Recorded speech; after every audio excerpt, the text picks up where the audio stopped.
एक देश एक चुनाव पर आज जेपीसी की अहम बैठक है। सुबह 11 बजे संसद भवन में जेपीसी की बड़ी बैठक होनी है। जेपीसी चेयरमैन पीपी चौधरी की मौजूदगी में ये बड़ी बैठक होगी। तो ये बड़ी बैठक आज जेपीसी की बैठक है। जेपीसी चेयरमैन पीपी चौधरी की मौजूदगी में ये अहम बैठक होगी। एक देश एक चुनाव पर इस बैठक में अहम चर्चा। आज जेपीसी की बड़ी बैठक होने वाली है।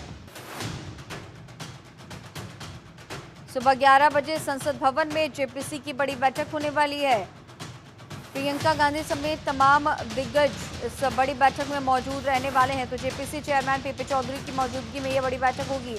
एक देश एक चुनाव पर आज जेपीसी की अहम बैठक होने वाली है।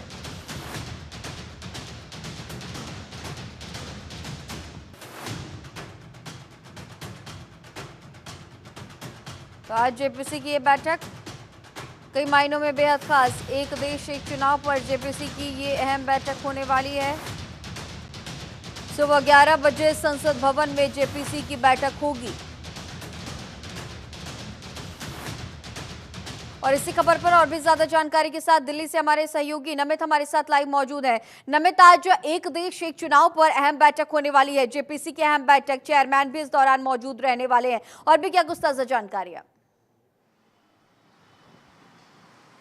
देखिए, बिल्कुल निश्चित तौर पर एक देश एक चुनाव को लेकर जो हाल ही में संसद का सत्र चल रहा था, उसमें इस बिल को पेश किया गया था और फिर जॉइंट पार्लियामेंट कमेटी यानी कि जेपीसी के पास इसको भेजा गया। जेपीसी की सदस्यों की संख्या हालांकि शुरुआत में 31 रखी गई थी, लेकिन इस संख्या को बढ़ाकर फिर 39 किया गया कि अब फिलहाल जॉइंट पार्लियामेंट कमेटी के अंदर 39 सदस्य हैं, जिसमें से 27 सदस्य लोकसभा के हैं और 12 सदस्य जो है वो राज्यसभा के। इसमें सभी पार्टियों के नेताओं को जो है वो इकट्ठा किया गया है, चाहे उसमें हम कांग्रेस की बात करें, जेडीयू की बात करें।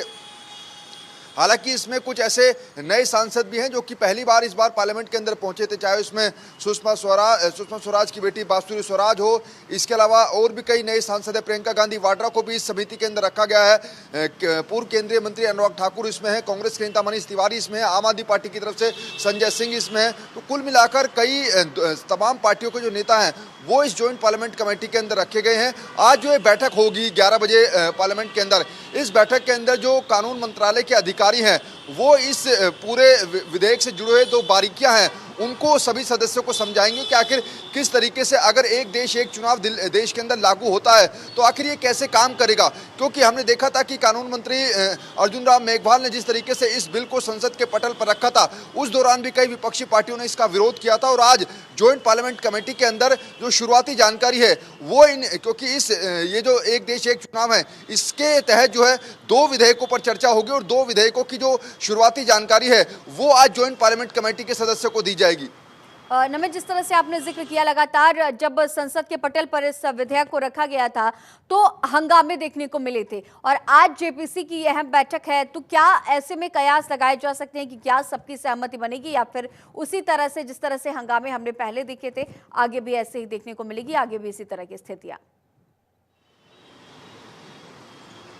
देखिए, इस जॉइंट पार्लियामेंट्री कमेटी के 2 अध्यक्ष हैं वो पीपी चौधरी बनाए गए हैं जो कि बीजेपी के ही सांसद हैं। ऐसे में आज जो बैठक होने वाली है उसमें हंगामे के आसार बेहद कम है, क्योंकि जैसा मैंने पहले भी बताया कि आज इस बैठक के अंदर जो कानून मंत्रालय के अधिकारी हैं वो इन 2 विधेयकों से जुड़े हुए जो जानकारी हैं वो केवल साझा करेंगे तमाम सदस्यों के साथ। हालांकि आगे और भी इसमें बैठकें होंगी, लेकिन जो इस पूरी कमेटी के अध्यक्ष हैं पीपी चौधरी, बीजेपी के सांसद हैं, उनके द्वारा ये कहा गया था कि अगला जो संसद का सत्र होगा उसके आखिरी सप्ताह में जो है इस पूरी जॉइंट पार्लियामेंट कमेटी की रिपोर्ट को जो है पेश किया जाएगा। यानी कि अगले संसद भवन के सत्र से पहले जो है ये पूरी कमेटी जो है इस पर दोनों विधेयकों पर चर्चा करेगी और जो दूसरी पार्टियों के नेता यानी विपक्षी पार्टियों के नेता इस विधेयक का विरोध कर रहे हैं उनको मनाने की, उनको समझाने की कोशिश की जाएगी।